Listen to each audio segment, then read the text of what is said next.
Good evening. Welcome to the Tuesday, September 1st, regular City Council meeting. D. Stiles Elliott, will you please call roll?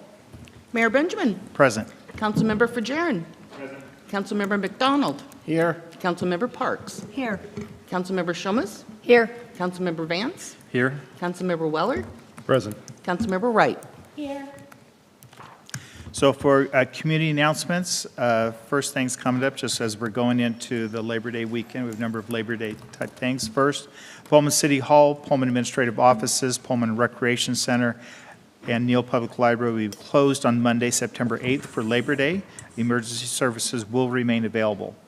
Related to Pullman Airporter service, Pullman Transit is changing our airport bus service after Labor Day weekend. So beginning September 8th, the new Pullman Airporter will require reservations at least 24 hours in advance for service to and from the airport. You can call 509-332-6535 or visit pullman-wa.gov/airporter to schedule your ride. We have coming up then the following weekend after that, the 2026 Community Table. The City of Pullman will be hosting the Pullman Picnic on Saturday, September 12th, from 5 to 7 p.m. on Kamaikan Street, so between Main and Olson. Pack a picnic or pick up your favorite to go and come eat with your community at this family-friendly event featuring live music from local band Maybe Tuesday. If you'd like to get involved as a table host, volunteer, sponsor, or participating business, please visit pullman-wa.gov/Pullman Picnic to sign up. It's going to be a great event. I hope to see everybody there. And then the weekend after that, come join WSU, Downtown Pullman Association, and the Chamber of Commerce and the City of Pullman for an unforgettable kickoff to the football season at the First Down Friday Street Fair and Cornhole Tournament. The first event of the year is Friday, September 18th from 5 to 8 p.m. on Olson and Kamaikan Streets next to Neal Public Library.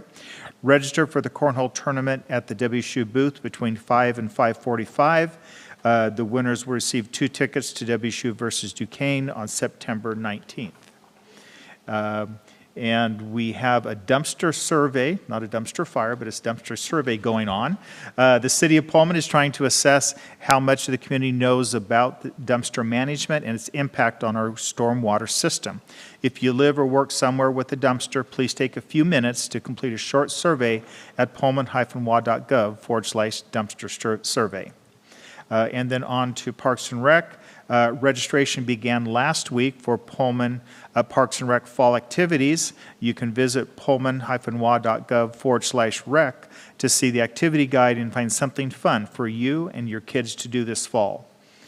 And the Pullman Fire Department now offers a blended learning, adult and pediatric first aid, CPR, and AED class. Each participant will complete an online portion before attending an in-person skills day at the Pullman Fire Station.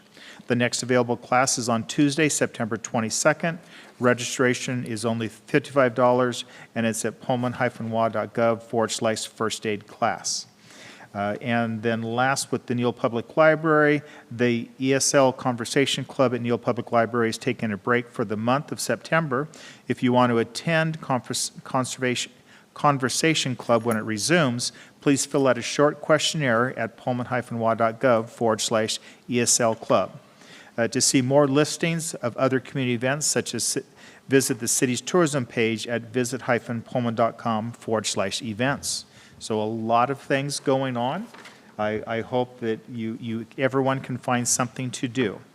The next item on our agenda is community comments. This agenda item is the opportunity for the public to bring comments to the attention of the elected officials. Specifically, this item is reserved for public comment, concerns, or other information not related to a previous public hearing. This agenda item for comments will not exceed 30 minutes in total. Comments are not to be directed to the mayor or the city council as a body. No comments should be directed to any individual council member. And in compliance with Washington campaign laws regarding use of public facilities during elections, no speaker may support or oppose a ballot measure or support or oppose a candidate for an election, which includes your own campaign. With that, is there anyone who would like to provide community comments tonight?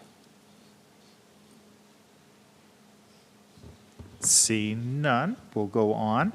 So the next up is city council member comments. I'm going to start down with Councilmember Shumas as it relates to city council member comments. So with that, Councilmember Shumas, do you have any Yeah, comments? Thank you. I don't have any tonight.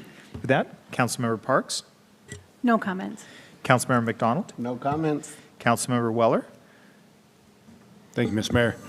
Just wanted to let everybody know that the Whitman Recovery Community Center event, the overdose awareness event, was really very successful. It was very nice having people there, putting names on the board of people they've lost. I've had other people reach out to me and explain that they are remembering people in their own hearts and minds. It can be a difficult thing. So anyways, just wanted to say that was a very good event, and thanks Whitman Recovery Community Center for putting that on. Councilmember Wright, No comment. Councilmember Fajarin, No comment. Councilmember Vance. No comment.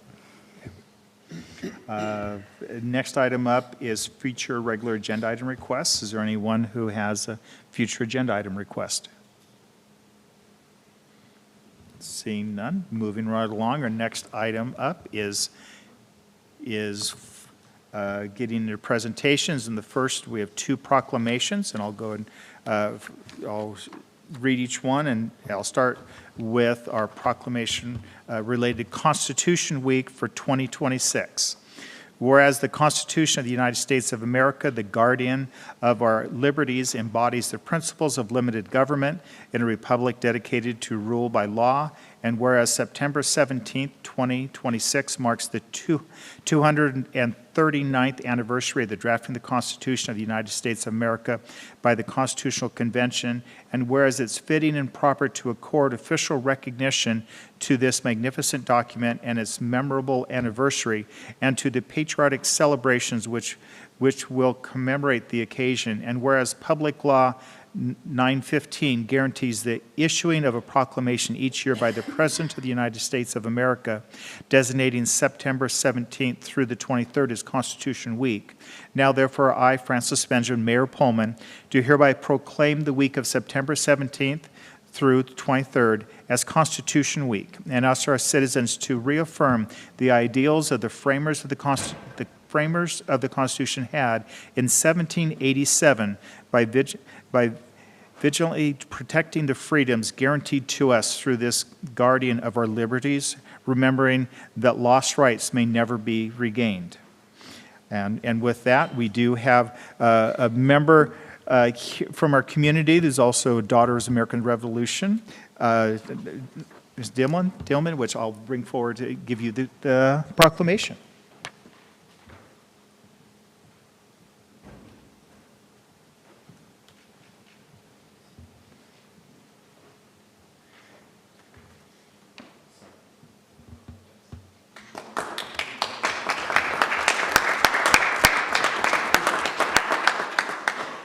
And she would like to make one quick statement.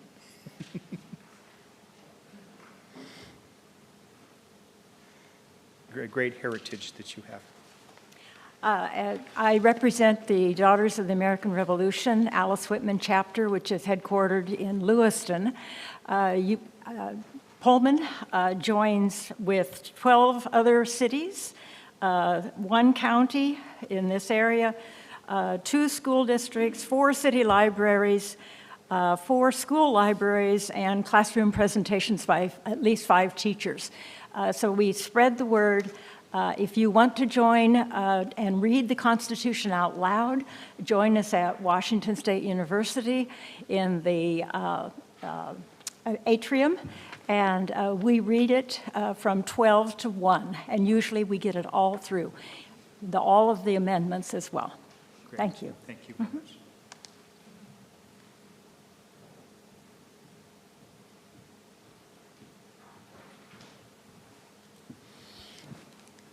And our next proclamation, this is designation of September as Library Card Sign-Up Month. Whereas libraries are foundational to educational imagination and opportunity, offering everything from early literacy programs to digital tools that support lifelong learning and personal growth. Whereas libraries welcome all people, serving as inclusive and accessible community hubs that connect individuals across cultures, generations, and experiences. Whereas libraries curate collections and design programs that reflect the diversity of the population they serve, ensuring equitable access to information, technology, and culture for all. Whereas libraries help individuals navigate life's challenges by providing trusted information, digital access, job search support, and connections to essential services. Whereas libraries contribute to thriving local economies by equipping job seekers, entrepreneurs, students, and creators with tools and training to succeed. Whereas in times of both crisis and calm, libraries and their staff remain steadfast in supporting and strengthening their communities. Whereas library resources help households save money, reduce waste, and make sustainable choices, all through the simple power of the shared public good. Whereas a library card offers a front row seat to everything the library offers, from books and technology to lifelong learning and imagination. Whereas libraries, librarians, and library workers across the country are joining together to celebrate Library Card Sign-Up Month under the theme, "A Library Card Hits All the Right Notes." Now therefore be it resolved that I, Francis Benjamin, Mayor of Pullman, do hereby proclaim September 26 as Library Card Sign Month in Pullman, Washington, and encourage all residents to be sharp, as opposed to A flat, and sign up for a library card. And with that, we do have a library director here that I've introduced.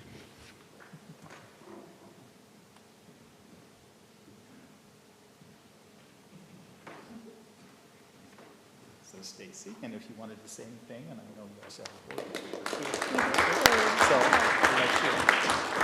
All right, thank you. We are so excited to be part of this community, and we really hope that all of the residents of Pullman come and visit us at the library, get a library card, and open the world to yourself.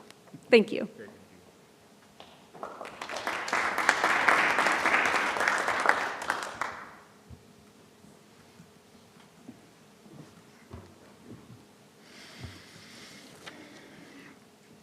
And now our next is Boards, Commissions, the 2026 annual reports.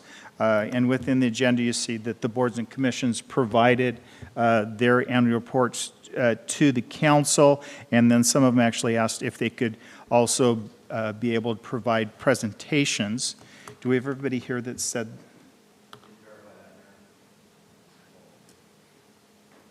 I'm trying to see, is Desiree here? Okay. So the first presentation was going to be from the Arts Commission. Is there a representative from the Arts Commission here? Okay, I'm not seeing that. You have it in your board packet, and what we'll do is that what I'd like to do is take the presentations, and then after that we can talk through the ones that didn't present, if we have additional comments we want to make related to those. So if we move next to the Environmental Resilience Commission, I did see Larry Clark here. So Larry, thank you for chairing the board. Certainly, thank you very much. Pleasure to see everybody. I'll keep my comments very brief and then ask if there are any comments or questions at this time. You have the report in hand looking at the past year as well as the goals of the Environmental Resilience Commission. We consider this commission extremely important at this time for the city of Pullman as well as the world. We're seeing all kinds of climate extremes, floods, the wildfire smoke we've all had to deal with, and other aspects of the climate that are shifting rapidly. And so this commission has a few goals that are hopefully aligned with everything that the city of Pullman is aiming for as well. Our first highlight that I'd like to point out is partnerships across the community. Whenever you have a broad effort like this, you really need those partnerships. So we've been reaching out to a lot of different groups, Citizens Climate Lobby, for example, Palouse Basin Aquifer Committee, WSU, they've been rebuilding their sustainability commission, and so we've reached out to them. And in particular, the school district, they've really done some good work with putting together their sustainability committee, and one of our commission members goes to those meetings as well. So they will help us build that plan. And the plan is the major work we're working on. This is, has a lot of different pieces that go into it, and we're going to be doing a lot of outreach. That's the other highlight that I want to mention, reaching out to service groups, service clubs, other community members, get their input, and really build something that is practical and that can help the community and really benefit all of us. A couple of other details that I want to bring up. One is something I've brought before for the council in the past. There's a group called ICLEI, which is a local government organization that is working on environmental initiatives. They have a whole suite of tools for measuring the climate impact of local governments, cities and counties, other local governments.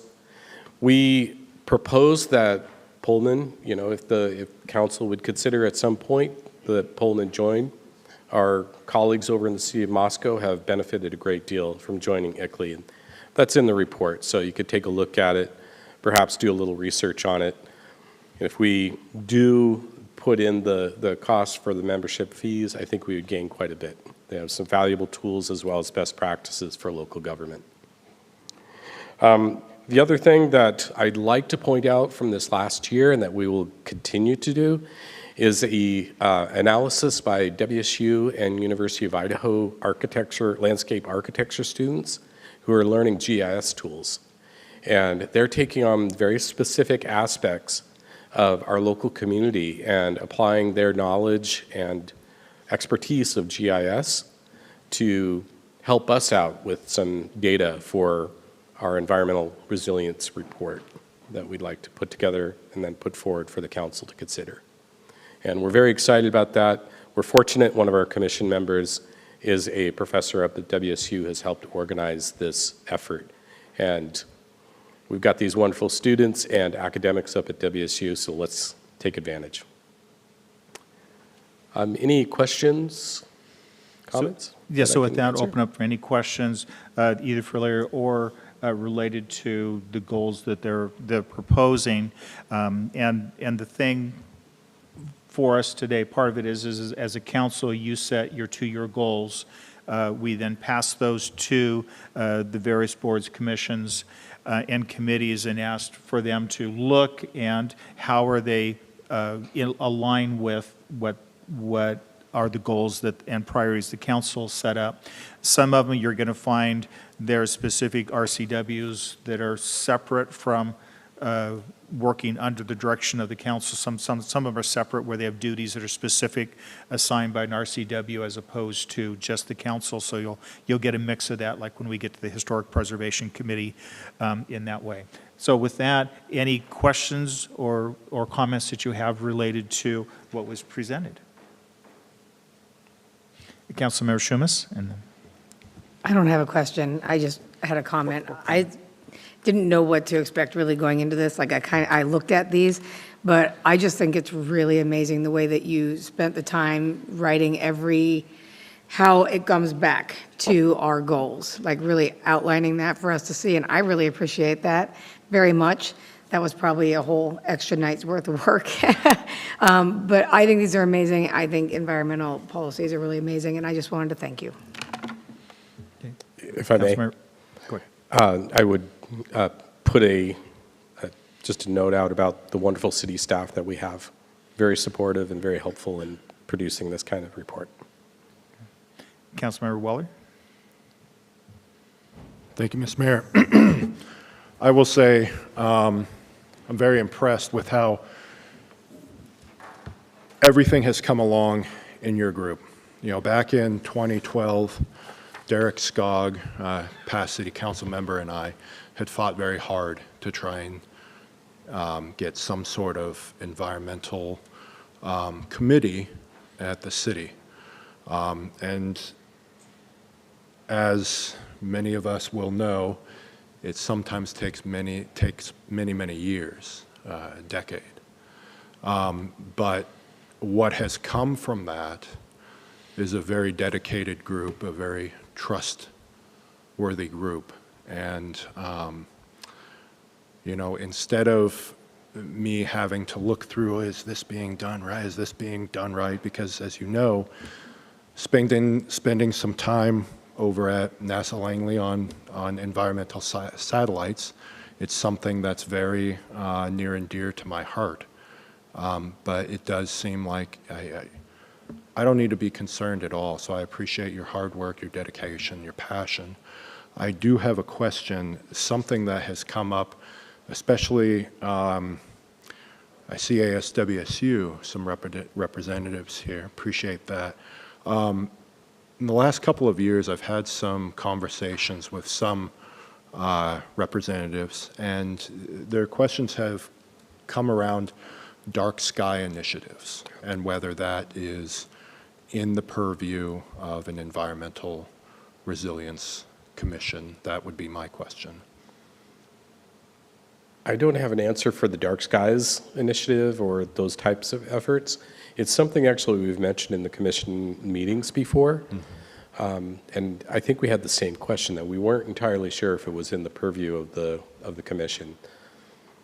It is a quality of life issue, and it could be. So hopefully we can get back to you with an answer on that.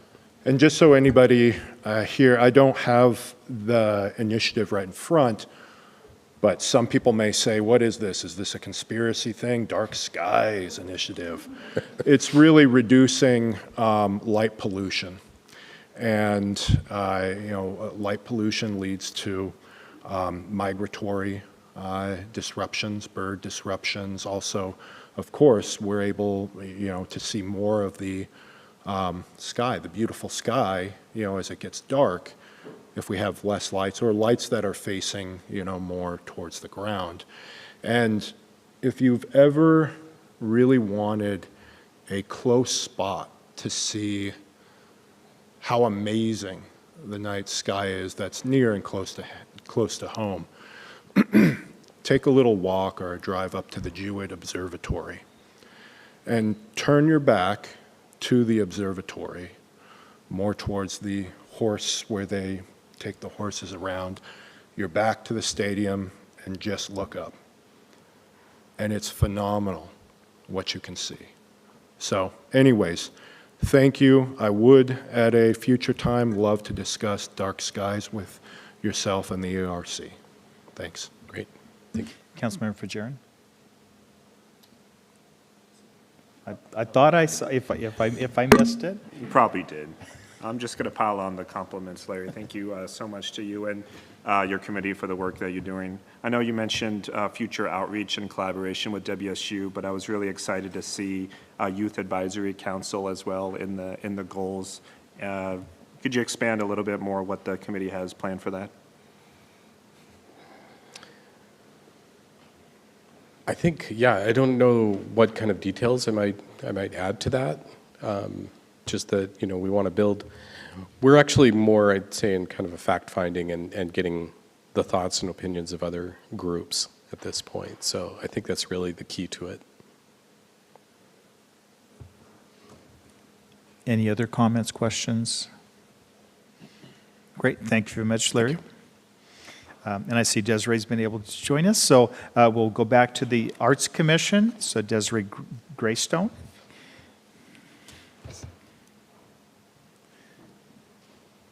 My apologies, I had it in my calendar as 6 o'clock, so. I heard a few grumblings as people were coming in earlier about about challenges. So you're not the only one that had challenges getting here. Thank you. So we, oh, my phone, sorry.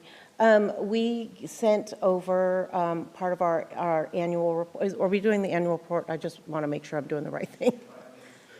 Okay, good. Just want to make sure I'm doing the right thing. We're doing 6 different things. So our annual report basically encompasses all of the things that we've been doing, which includes making sure that the community understands the importance for art for all and how it provides for the economic and community development. We're also starting to work with, thanks to the mayor, registering part of our Pullman as the creative district within Washington State. We're in the very beginning plans of that. We've also are working on encouraging the use of parks and open spaces for live performances, looking at culinary as part of the arts, developing a rotating art exhibit here at the city buildings, showcasing various arts and themes and age groups and all of that, and then also creating and maintaining an online database for the visual arts community, looking at all city art, and then also starting to add into that some of the private art, so that if somebody walks around, they could look and see what is that art, who is the artist, where did it come from, that kind of thing. And then we're also working on the next part of asking for a 1% for the arts program incorporated into the capital improvement plan, so that we can continue to work on adding art into Pullman. So those are the big things that we've done, and I welcome any questions that you might have about where we are with all of that. Part of the reason that I know that one of the things that we want to do is continue what started a few years back with the wraps of the utility boxes, but right now we have no budget, so that's one of those things that we would put that toward. And then also part of the creative district itself, because that also takes a little bit of funding to move forward. So, So with that, Councilmember Weller? So I love that this is getting started again, and you're the perfect person. So I'm very glad, because I know your passion, and I feel it all the time, and I love the building and seeing. Anyways, I could go on and on about your space. My question is, are there collaborations in the future looking at working with, I'm going to get the name wrong, Schnitzer Art Gallery at WSU? yeah, they're part of both the Arts Commission. Kira's on the Arts Commission with me, and then they're also a part of the Creative Art District. So they're also part of this, because they're part of the community. Yeah, and the great, I'm glad to hear it. And the other question is, we have a lot of retaining walls and those, and I always harp on it when it comes around, the one right diagonal to the library, there's the retaining wall with the parking lot and everything like that. And then as you're going up to WSU, way back, I had talked to Joanna Bailey, the director for the library, and she was working with the Arts Commission, and I thought a green art type of, the moss, the green art, green graffiti. Yes. That, other cities have used and things like that. But are there future plans for doing something with some of those retaining walls? I think that we would be open to anything that involves art, honestly. And that's not one that has come up in our purview, but as you say it, I'm like, yes, let's do it. So I think part of the whole idea of not only the creative district is to invite as many different kinds of art as possible, and it's a creative district, not just art. So the creativity of being a brewer, that could be a part of creativity, culinary arts, the performing arts, but so much more than just art, but just being creative. What are the different ways that our community can be creative, including with the design of where the creative district is. I'm getting all excited. So no, I'm Awesome. loving where your mind is going on this, and you're perfect. Great, thank you. Thank you. Councilmember Parks? Just a follow-up question about what you just said. That was my question, is do you know the perimeters of our creative district yet? Would it be primarily in downtown, or what would that? So we just had our second meeting for that last week, and one of the things that we talked about was looking at all the different places where we do have creative parts of this community. And what the mayor said was that a lot of communities get really creative in how they create their creative district, and so it looks like a really weird animal. So that we could go up to include Schnitzer and down to include PCT and, you know, those kinds. So we could make it, part of the creative district is it has to be accessible. And so there has to be a walkability part of it. So that is one of the criteria. And so yes, but we haven't like put a map out and yet. So we're still looking at all that. You mentioned funding for being able to start this project, or, you know, for this project. Is this something that DPA could help with at all? I think that they would be a partner in all of this. Yeah. Another criteria that has to happen for the creative district is we have to have and Mayor, help me if I misspeak, but you have to have oh my gosh, words. You have to have some kind of a committee or an organization that has 20,000, not necessarily for the arts, for the creative district, but it has to show that there is a community request for it, that there's buy-in, and so having somebody behind you that has that 20,000 helps show the state that the community is serious.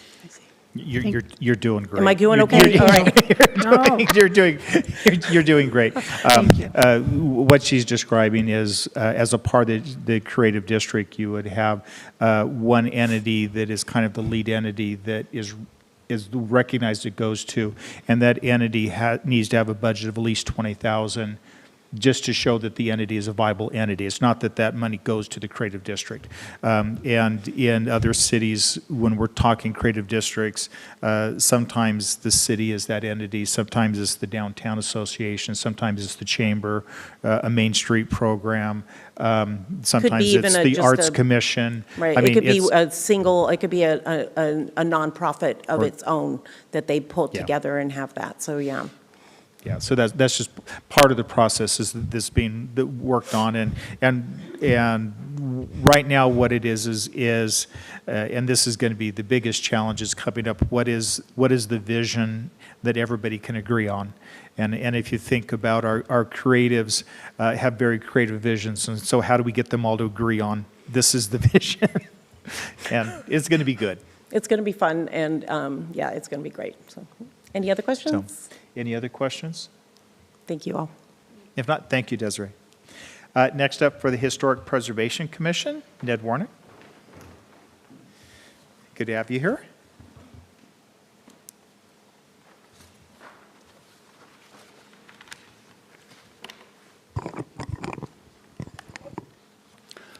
Thank you for this opportunity to address the City Council and possibly increase your awareness of the Historic Preservation Commission. The report that was provided does a good job of summarizing our goals, how they align with the City Council's goals, and along with some of our accomplishments. So I won't try to actually go through what's included in the report, but I'll try to highlight a few of those things. I think I've probably told the council prior, but there are new members on the council. The Historic Preservation Commission is made up of 7 commissioners. It is distinct in that I believe it's the only commission that has required expertise in the membership of the commission. And so at least 3 of our members have to have some association with architecture, archaeology, history, folklore, things like that. I am blessed with having an amazing commission that sits beside me. We do have 2 new members in the past year, and I was very fortunate with who we were able to add. And so thank you to the council for confirming those people, and thank you to those commissioners. Another big shout out to the city staff. Ariel Medeiros is amazing, and her contributions to the city, specifically to the Historic Preservation Commission, but in so many other ways, cannot be overstated. She is an amazing staff member, and I appreciate her every month, actually all the time that we are working on historic preservation issues. Couple of the accomplishments that have happened over the past year or so for the historic preservation. We've added 2 more properties to our historical register. another shout out to Tawny in that we now have a building downtown that is on our historic register. And so Pullman is a little unique. A lot of towns, and Moscow is an example of this, is where the historic district starts in downtown and then spreads.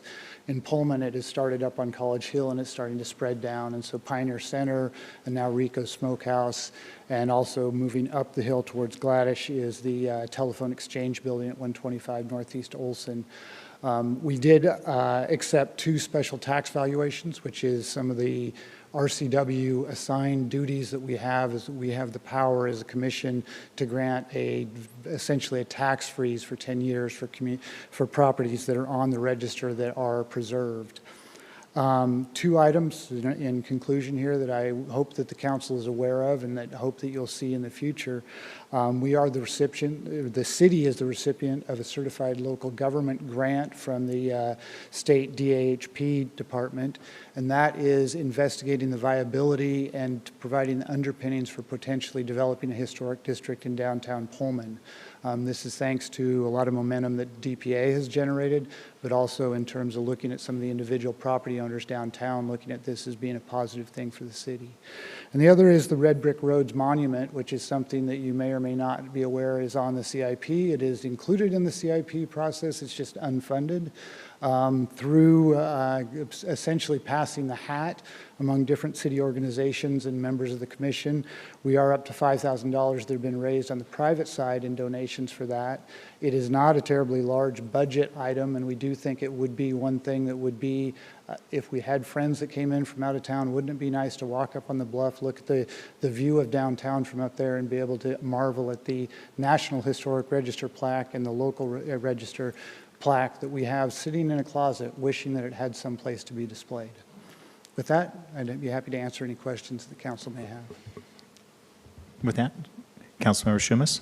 Again, I don't have any questions. I would just like to thank you and the whole commission and the DPA, although they're not here, for their commitment to helping to make downtown a historic area. I think that's amazing, and I'm so excited to join you guys in that. And I just wanted to thank you for your contribution to Rico's as well. Much appreciated. Thank you.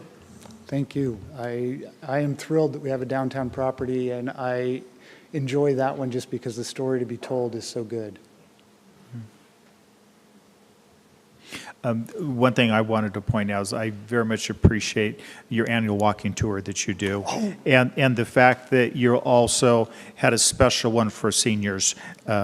And so that was something that I appreciated, that not only did you have the tour, but then they also thought about for those that might have some mobility issues, is there a way to be able to still have them experience that? So and if you wanted to say more about that. I did skip that in my notes, but a big shout out to the vice chair of our commission, who you'll hear from as the chair of the planning commission. But John Anderson is who spearheads our senior walking tour, and he does that single-handedly without much support from staff or commissioners, and I very much appreciate that, and I think that's one of our highlights. As a commission as a whole, we do host a walking tour every summer. It kind of bounces around. We keep trying to fine-tune it to find the right weather and the right mix of buildings, but if you watch in the summer, June or July, we will do an evening, usually a Friday night walking tour, and we'll touch on 5 to 7 properties around town, and we have a good time in learning about the history of those and then being able to talk about it with people on a beautiful summer evening. So it is one of those things, we don't get huge attendance, but it is one of those fun things you can do in Pullman that you get to learn more about our community. So thank you for that reminder. Councilmember Vance? Thank you for your presentation. With the $5,000 that's been raised privately, I guess how much total needs to be raised for that ballpark? Well, the longer we wait, the more it costs. The most recent estimate is in the $35,000 to $40,000 range. And so maybe we can pass the hat often enough and fast enough that we would catch up.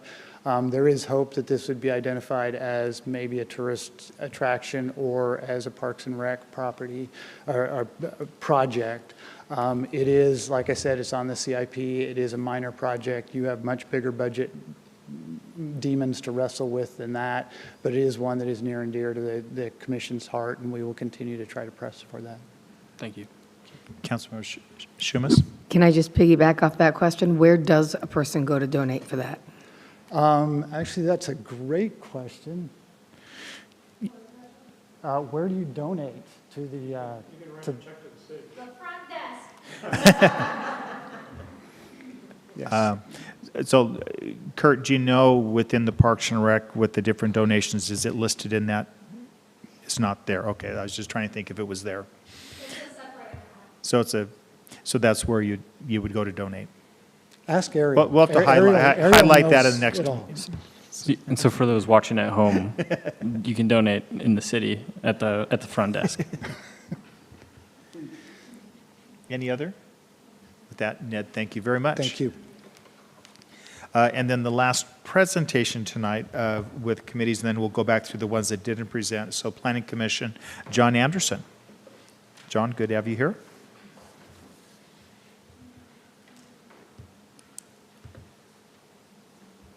My name is John Anderson. I'm here as chair of the Planning Commission. I do want to say, if you think you have a good time on the historic walking tour, those of us on the commission really look forward to it. It really is a good time. I'm here as chair of the Planning Commission. We typically communicate with you folks on paper. You get lots and lots of paper from us at various times, but I'm taking this opportunity to address you to show that the Planning Commission consists of real people who consider issues very carefully before making recommendations to you. The commission consists of 7 people, just like me, who are nominated by the mayor and approved by you, the council. I assure you that whenever you have something from us in your packet, we have read everything carefully. In particular, when people write letters or messages to us, all 7 members of the commission have read every letter and listened to every presentation. The people who write or speak to us expect us to take their opinions seriously, and we do. They also expect that when we make a recommendation to you, not only will we consider their opinions, but that the council will hear their voices as well through the Planning Commission. It isn't only the loudest voices that we hear, but the ones expressing the most careful judgments, accompanied by the rationale for those judgments. I urge you to consider carefully which voices you will hear, especially when people take advantage of a council meeting to be the last voices that you hear. In many cases, when the Planning Commission has heard from the first people to speak or to write, the commissioners are remembering those voices when we make a recommendation. I hope you also consider those same people who were the first to speak, and I hope that you will remember that 7 volunteers from the community who are making recommendations to you based on the most careful deliberations. That's all I have to say. If you have questions for me, I'll be glad to try to answer them. Councilmember Weller? Thank you, Ms. Mayor. John, I so much appreciate what you just said. I think that gets to the heart of, I mean, really, you all of the commissions, put in your time, your passion, your energy. You are the ones that, and I've met with quite a few different commission members from different, over the years. We rely on what you go through. We get a small snippet, and all of you have and take so much time. And I think that often gets lost on us as a council, and not just the current council, but even in the past. So I just wanted to make sure to take some time and tell you thank you, and to all the commission members, because they're not getting paid, and they're not doing it to have some ulterior motive or agenda. You're doing it because you care, and that is really amazing. So I want to just say thank you so much, and thank you for putting that out there, because that's very important. Any others? If not, thank you very much, John. Thanks. So what I'd like to do is go back, is touch on any that we didn't have presenters for, and you'll see Pat was going to present, but she said, hey, I presented not that long ago about lodging tax, so She deferred her time. But, Mayor, I'm sorry. Kate Watts from the Library Board would like to present as well. I missed her in the report. Oh, sorry, I didn't. I missed it. Okay, so Kate, we do love you. Things get lost in translation. It's okay. We're good. We're good. We're good. So good evening. I am Kate. I'm the chair of the Neal Public Library Board of Trustees, and I'm just honored to serve on the board. Really, given the importance of access and information and resources, as Mayor Benjamin noted in his proclamation earlier.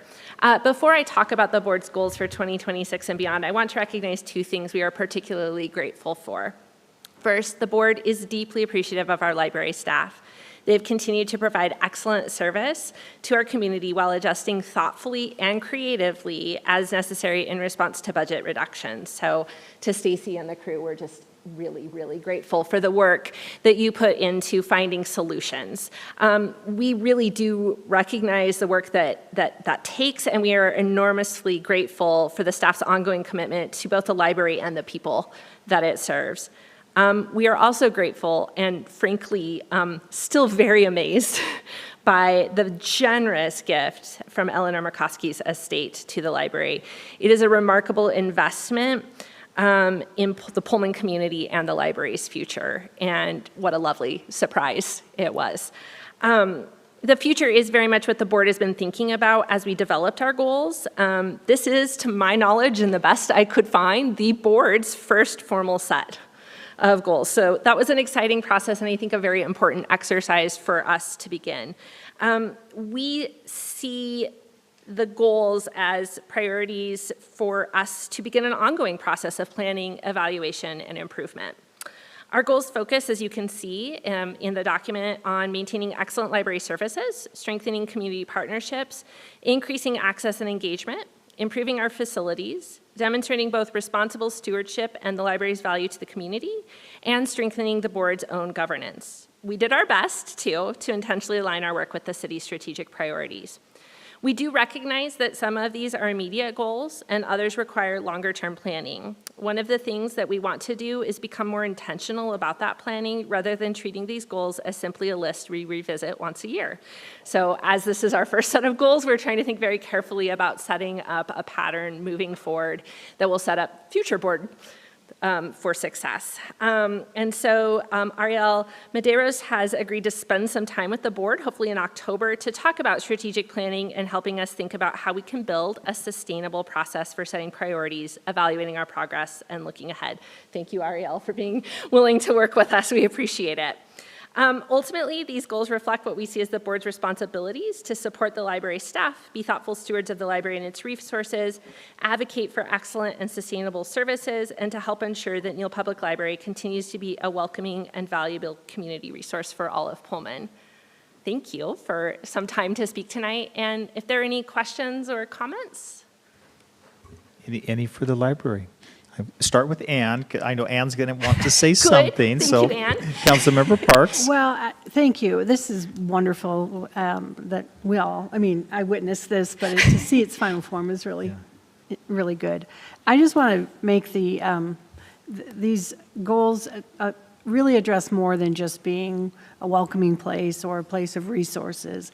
It addresses the place in the community that our library holds, which is a gathering place, a safe space, a welcoming space, a space for everybody, no matter who they are or what they want to do or access in the library or just be in the library to work. I just told my husband not too long ago, because he said something about, he was in a coffee shop or something, and I said, you can buy a coffee and go sit in the library and work. And he was like, oh, yes, without worrying about taking up too much time. So things like that too, and also the conduit within the community, the conduit with downtown, with WSU, with the schools, and with local entities, with art, things like that. So when we think about the library, it's really much more than just a building with books and media in it.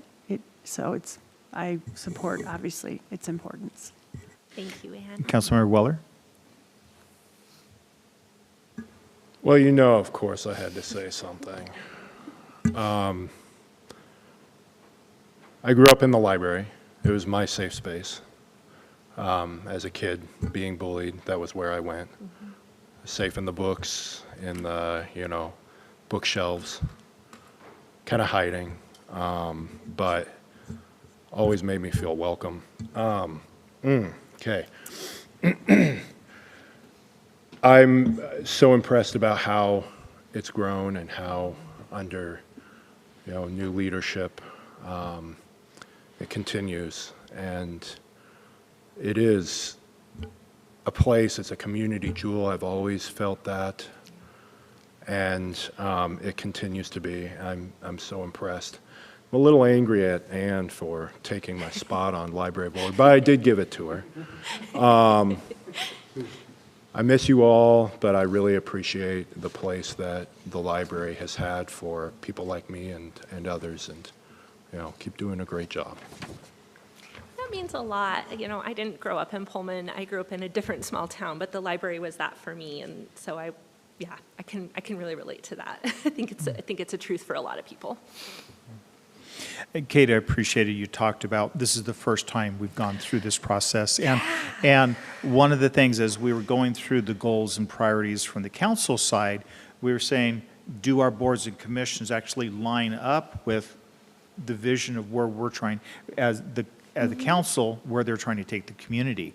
And that was why we said, well, let's pass these down to the boards, commissions, and committees and have them take that look at this and look at it with that concept to see, and also to help each of the boards, commissions, and committees have a vision for the future.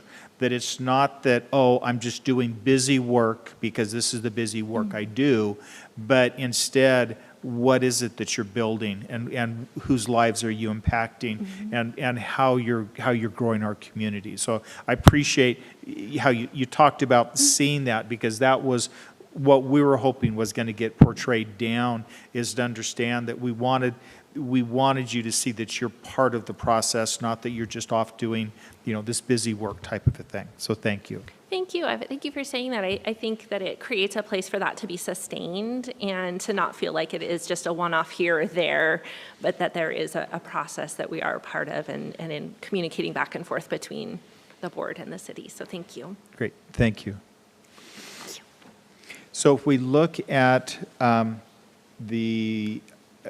just wanted to address, we didn't have presentations from the Cemetery Committee, the Civil Service, the Left Board, Lodging Tax, Parks and Rec, and then the Volunteer Firefighters Relief and Pension Board. Are there any comments or questions council members have on any of those reports? Because part of this is the boards are coming to us saying this is what they're wanting to work on, and so far what I've heard from council is you like the direction they're all going. You don't have any concerns or want to pull anything back. If nothing else, you want to expand their vision, is what I'm hearing in some cases. With that, Councilmember McDonald. So I definitely appreciate this, and I love the way that you all kind of aligned our goals with where you're headed. I'm not sure exactly how we're supposed to respond to there's some specifics about like asking for additional headcount and that kind of stuff. Obviously, we're not in the best position to be doing that. Just like, do we just take that under like advisement, or like that's the only thing that makes me nervous is when there's like extra spending. It's like, oh, I don't know if we have money for that. Well, and that's so. If you remember, you set goals and policies, and then goals and priorities. Those are used to inform the staff as they're working to bring a proposed budget to you. This is another piece that's in there. And so this is something that if it's something that is important, it'd be good to communicate now as staff is working through this. But as you said, we're under this constraint in the process. So it's this fine line of yes, understanding the value, but at the same time, we're not flush with a lot of revenue right now. And I think that's what you were more saying in that case. Yeah, definitely. I love that a lot of you pulled in we're in a unique community as a university town, pulling in the ways to connect with the university itself and some of the people that come with the university. And I think just trying to find creative ways to keep traction on those things, recognizing that we're under some constraints there. Yeah. Other comments, thoughts? Councilmember Parks? As a council representative on the Left 1 board, I just wanted to highlight the tentative future, possibly, of the funding for this from the state of Washington. Just like every single other thing, the funding is they're looking at cutting the funding significantly. And for those of you that don't know, this is a board that approves the city funding medical care and hospitalizations and things for our Left 1, like police officers and firefighters. And so it's very important, and it is very expensive because typically they're in long-term care. And so anyway, I would like to just make the council aware that as we're think about our legislative priorities, or if we're just meeting with them to kind of have this on their radar as well. Yeah, and we're having that conversation at the Association of Washington Cities Legislative Committee, because one of the things that the state is doing is they're basically doing a clawback of funds. So they're pulling funds to reduce the number of funds that's available, but there is a legal question that's going on because those funds were initially paid in by the individual and by the cities. But Right. now the clawback is going to the state, and so there's a question of should actually the money be returned to people, or should it be returned to the cities or the employers that paid into it? So there's some conversations that are happening because of that. Councilmember Weller? Can I just say thank you, Ann, for sharing that. It's really disappointing that the state, shame on them. So, yeah. Yeah. Anyway, but yeah, it's just, Yeah. I just want to bring it up. It's not okay, yeah. Any other? Councilmember Vance? I just wanted to express my appreciation for all the presenters tonight. Those great reports. Thank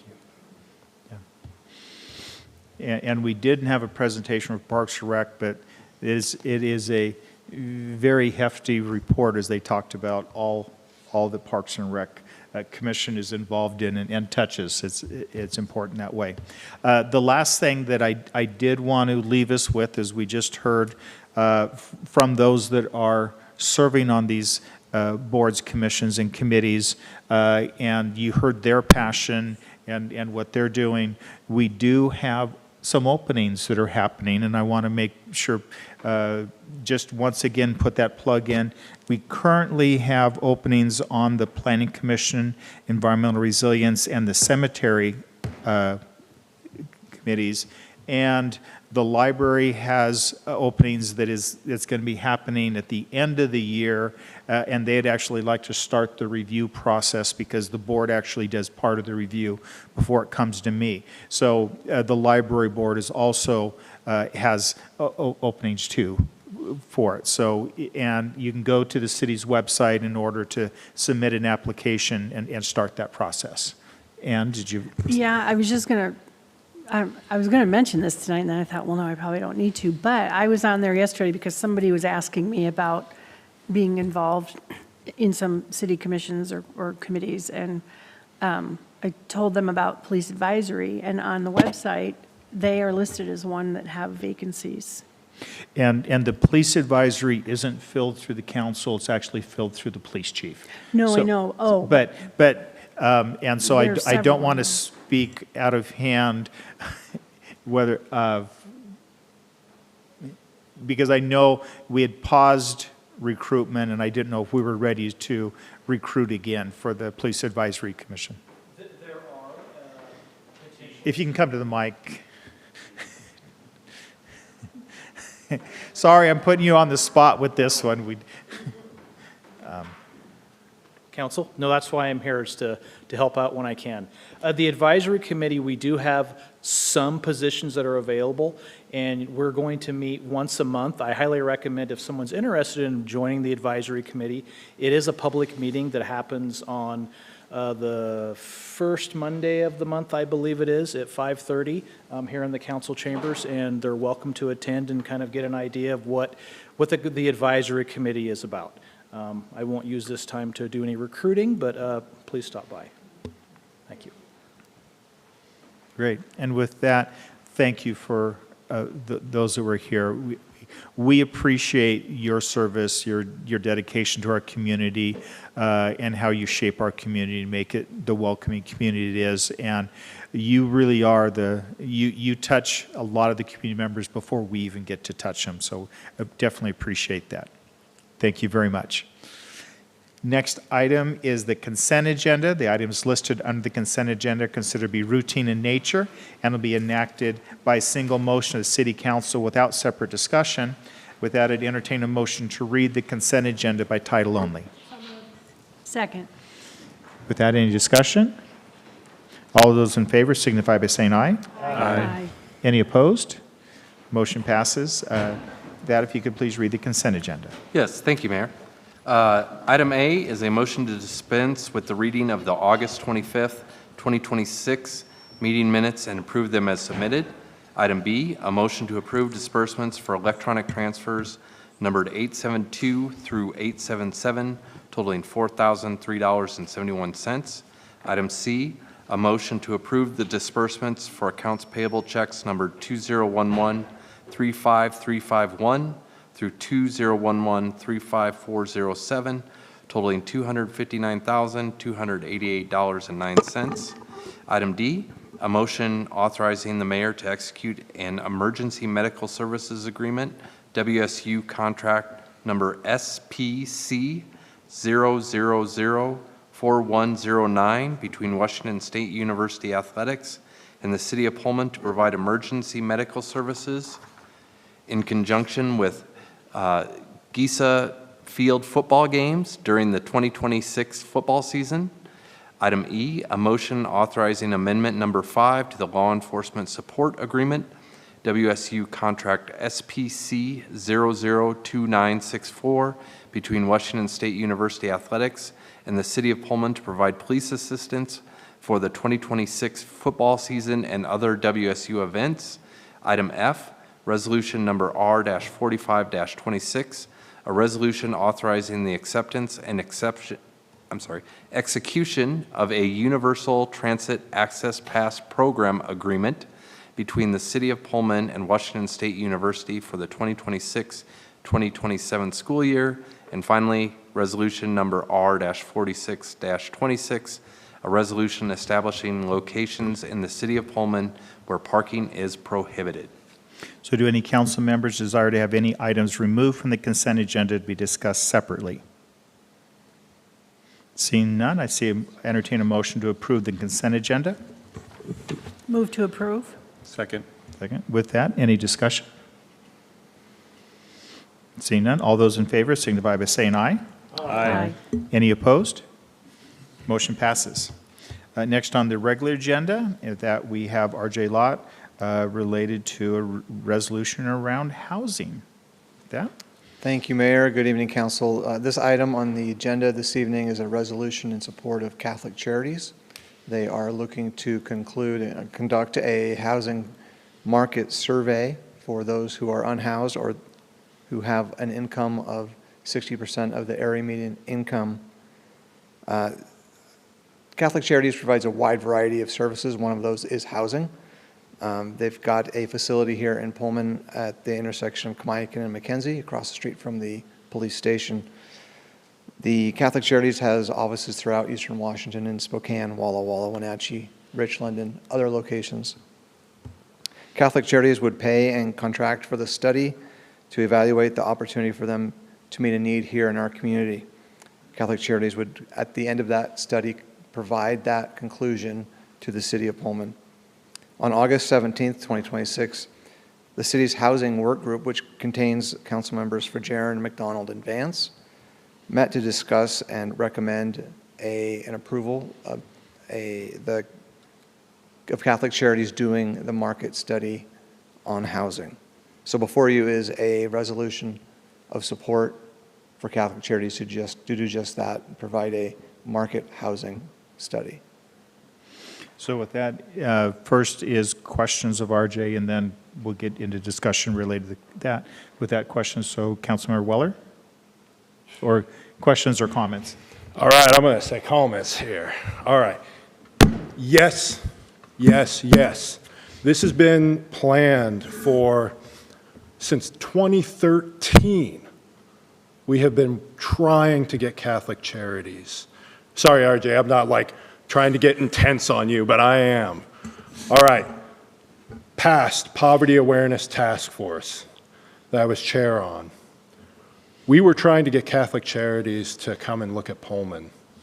And they said, we're not sure. So, died down, Meanwhile, homelessness and those in poverty continue to rise. Fairly recently, there was a group where I like to call them Herb's Heroes. And it was formed by Dr. Herb Hill from WSU to once again kind of reanimate the Poverty Awareness Task Force because we went down after COVID. Trevor Vance was there with me when we were beginning to plan and strategize how to best bring this to the city. And I want to thank you so much for being there and pushing forward with this, and tend to get a little bit emotional about it, but I will say this is a huge step for us to help those that are homeless and those that are in poverty. And I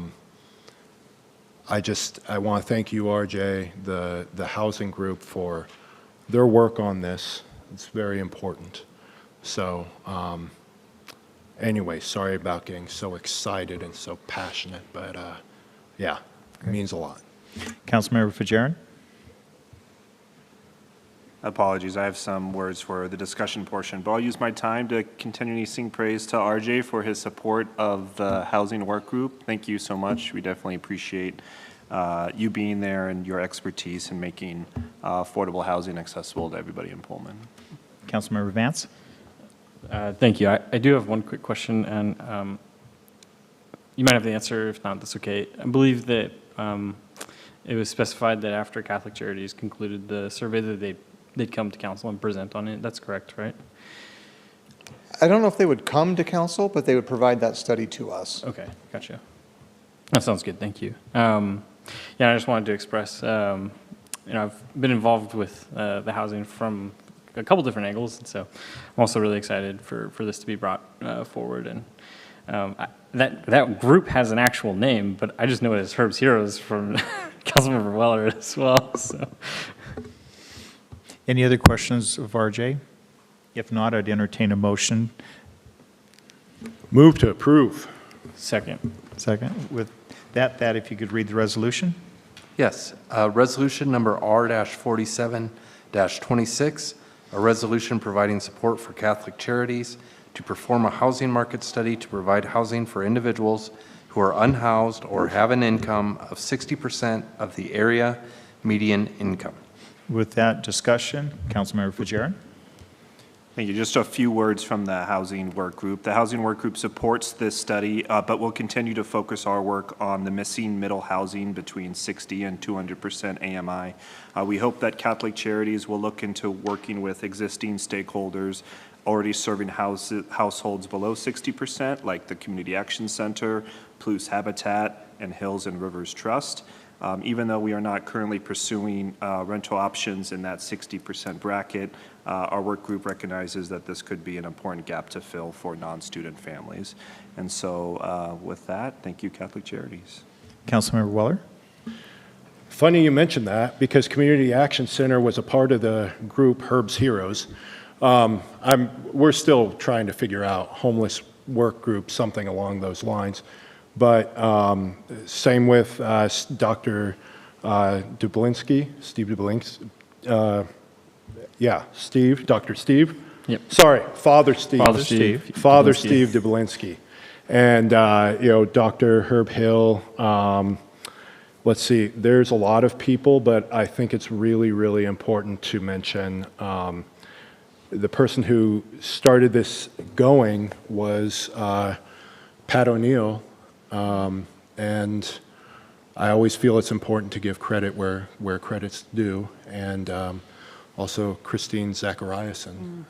There are so many different people that I don't have the list in front of me that are involved.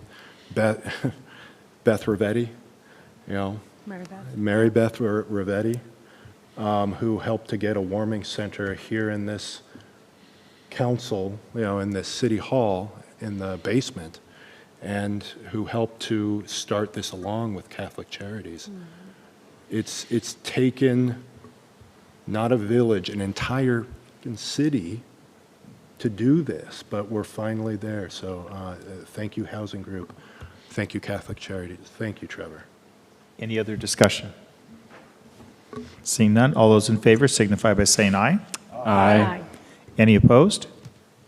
Motion passes. Next up, under discussion, we have ambulance rate increase, and with that, Chief Schornhorst.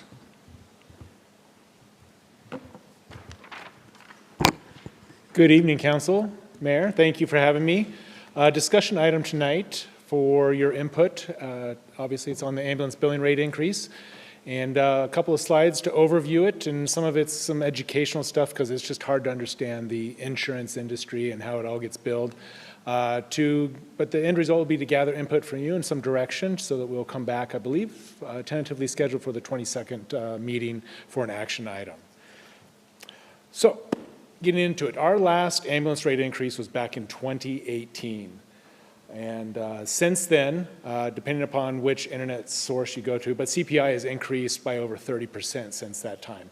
And unfortunately, the cost of providing that ambulance service, the expenses, has increased at a faster rate than that 30%. And the example provided is back in 2019, the fire department budgeted $65,000 for expenses just related to providing the service. That's not personnel, equipment, or apparatus. This year, on our amended budget, we budgeted $100,000. So there's a substantial increase in the cost of providing that service, while the rates have stayed the same since 2018. So our proposal tonight, as we walk through this, is our ambulance rates, we want to increase them, but we don't think it's prudent to jump to that full greater than 30% in one swoop. So we're proposing a 10% increase over a 3-year period to help catch us up, and then CPI increases for the years to follow after that. This colorful slide, this is provided to us by our third-party ambulance billing company, Systems Design West. And what this covers, if you're unable to read it, is August of 25 through July of 26. The red columns are the charges. So that's what we charge on every ambulance call. Those are going to be consistent, and it's what our rates are set at. The green column is the good column. That's the payments, and those are the monies that we get in from the insurance providers, direct payments to the city, et cetera. The disallowed is the blue column, and those are the funds that the insurance companies do not allow us to capture anymore on. Think of Medicare, Medicaid. They have ceilings that they will pay up to this amount. Doesn't matter what you charge, but you're only going to get this amount, and that's it. You have no say further. And then small little gray cap on a lot of those blue columns is the uncollected. And that's due to timing sometimes. It's coding errors. It's underpayments that are made by either companies or individuals. And so that's how we look on an annual basis, and it's a moving chart. The chart at the bottom is the average of all of those. There's a data set behind it. So we have in there 111 tickets average per month. And you'll see that 111 later on in the presentation. But the reason I put these numbers up there is the percentage columns. So if you look at payments, we get about 52% payments back to the city for what we charge. We'll bill out, but we'll only get 52% back. 34% of our charges are disallowed. Uncollected is a pretty good percentage at only 2%. And then the pending is 11, and those are the last 3 months on the right-hand side of that chart because those take time to process, mailings, processing, et cetera. So that's always moving. And all those figures are rounded up to the nearest dollar. What we're proposing is on this simple chart here is our current rate for basic life support transport is $900. A 10% increase would obviously increase that to $990 year one. ALS 1, ALS 2, and the mileage are seeing that same 10% increase, and that would be the 10% year after year through year 3. ALS 1 is the charge that we're able to do for advanced life support assessment as well as one intervention. And ALS 2 is just another medical billing code for higher, more in-depth skills, medications given, et cetera. So if we give at least 3 medications, then medical billing says you qualify for ALS 2 charges. The mileage there, we're currently at $17 per mile. And mileage is only what we call loaded miles. That's where a patient is actively being transported. It's not to get there. It's from wherever we find and pick the patient up and to take them to a hospital, whether it be Pullman, Lewiston, Spokane, wherever it might be, but it's actual miles with the patient in the back. And so that there, you'll see the little line underneath, if you can't read it, it says regional mileage comparisons are based on rates that were, on average, last updated in 2022. So 4 years ago, we looked at a majority of the ambulance providers in Eastern Washington, and the average right now today is $17 per mile. But that was 4 years ago when that data set was compiled. So a lot of them have been adjusted or will be adjusted by the time we end up through the 3rd year of this. And I should also note that mileage is based on the 1/10 of a mile is what we charge. So in the end, at the end of year 3, we'll go from BLS rate of $900 to just under $1,200. ALS 1 is from $1,050 to $1,400, and ALS 2, you can see that there. So it's a 10% annually for 3 years, approximately 33% cumulatively. Financial impacts. So we reached out to Systems Design West, who has a lot of our data set on what we've been doing. And they go back, I should make sure to reference my notes here because I wrote them down for a reason. There's a service mix, and what that means is that ALS 1, ALS 2, BLS, how many calls do we have that hit each of those billing rates? And then they compare that to the payer mix. So how many of our payers are Medicare, Medicaid, commercial insurance, or private pay? And then they compared that and said, if you went back to your 2025 actuals and applied this 10% increase for the next 3 years, and as you can see, year 1 would have estimated about a $31,000 increase if everything was A-okay. But unfortunately, it's medical insurance, and so we can't, there's no guarantees in these figures, but that's where it roughly would have landed on what it would mean for the city. And it's not $31,000 to say, hey, we got all this money to spend. Keep in mind, we're trying to catch up from back in 2018 for the cost just to provide the service. And those funds have to come from somewhere. The ambulance service brings in about 1.2 million plus or minus in there in 2025, which is great, but as those costs for services, we're pulling those funds from other areas of the general fund or the fire department budget just to provide that service. So this is a necessary cost recovery for us. We don't want to leave that money sitting on the table that the insurance companies would be providing us.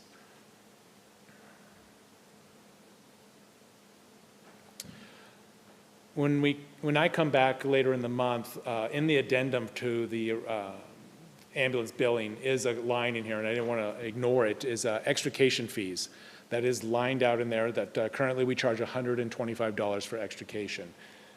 I don't know when that was established or where it was founded at, but my best guess is think of jaws of life, right? Everybody kind of knows what that means. But today's world is more technical. We have more specialized equipment. We have more specialized vehicles on the road. It takes a lot more of these components to keep the patient safe, keep our crew safe, and to respond efficiently. And so in looking at that, there's a small data set that's out there. Some agencies are charging, say, an hourly rate for extrication. I'm not sure how well that works out. And some are charging over $4,000 per call for extrication. Since we were at $125 for a number of years, I'm proposing a modest $500. And that's, when applicable, when recoverable, it gets billed back to the automobile insurance, and they are the ones who would pay that. When I was in Wisconsin, the fire department would send both, if there's a two-vehicle accident, they would send both insurance companies the same bill and make them fight to figure out who's responsible or who is at fault if there was that cause determination. But that's what automobile insurance is there for, and so that would go to that to help recover some of those fees, because our equipment that we've been graced with through CIP, it's expensive, and we're still on a 3-year cycle plan to change out all of our stuff to battery-operated hydraulic equipment and rams. Those weren't available back in the day, and all the struts and stuff, so there's a lot of expense to automobile extrication. But I didn't want to ignore that part too, because that it will be in the fee structure in the months to come. So before I get to question and answer period, the options, there's a handful of them. You could do as staff recommended, and this is for consideration, we're not voting on this tonight, but the 10% annually for 3 years to help catch us up, and then we'll catch up that 4th year in CPI after that. An option would be do 15% for the next 2 years, and then CPI catch up after that. We could do it all lump sum starting in 2027. And then there's other options. We could ignore it. You could send me back to the drawing board. But the reason this is coming before you tonight is Washington State rules say that we have to have our rates to the state. I was going to say the name, but I'd probably mess it up. So I'll just say we have to have the rules to the state by November 1st so they can go into effect on January 1st. So it's a little odd timing ahead of other schedules, but that's just what the Office of the Insurance Commissioners have said.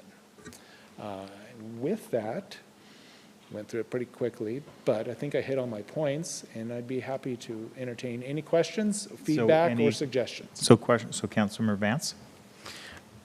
I had a question about the Medicaid ceilings. Is that a percentage or a dollar amount for those ceilings for Medicaid? I don't know if your slide had it, but I was just curious. So state the question differently, because I bet I have the answer. I just need to understand what you're looking for. When billing like Medicaid, you mentioned that there's a ceiling to what Yes. they'll pay. Is that a dollar amount or a percentage of the cost? Medicaid specifically has a strict dollar amount of $168.43. That they'll pay?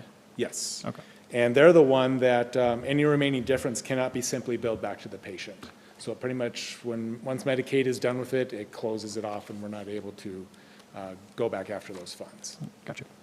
Thank you. All of those federally funded, the Medicare, Medicaid, they're the most restrictive.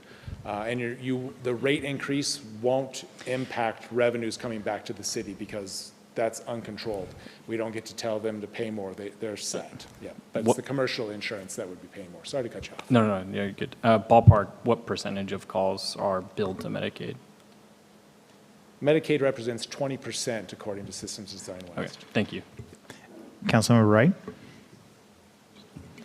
Thank you, Ryan. Nice presentation. I'm just going to call it a house call. What is the charge for a house call when a transport doesn't necessarily result? Like someone has fallen, they're not injured, but they can't get up on their own and they're by themselves. Does that fall under BLS? Nope. Nope. So if we don't transport, we're not billing. It is a system of the rules and permissions that we operate under. We will happily go anytime, numerous times in some cases, to do a lift assist into people's houses. We will provide treatment. We do not force people to go to the hospital. They are still in charge of their own healthcare decisions. And if they choose to stay at home, we have a simple form that they sign accepting the liability. But generally speaking, they're not seeing a bill for those services. Great. Thank you. And thank you for that service. Yeah. Councilmember Weller? Thank you, Ms. Mayor. First off, I dig the stash. I knew I feel like somebody would comment on that. I feel like it just came up, like yesterday, just came up. I do have a question regarding, I know a little bit ago, well, probably 8 years, we had some challenges with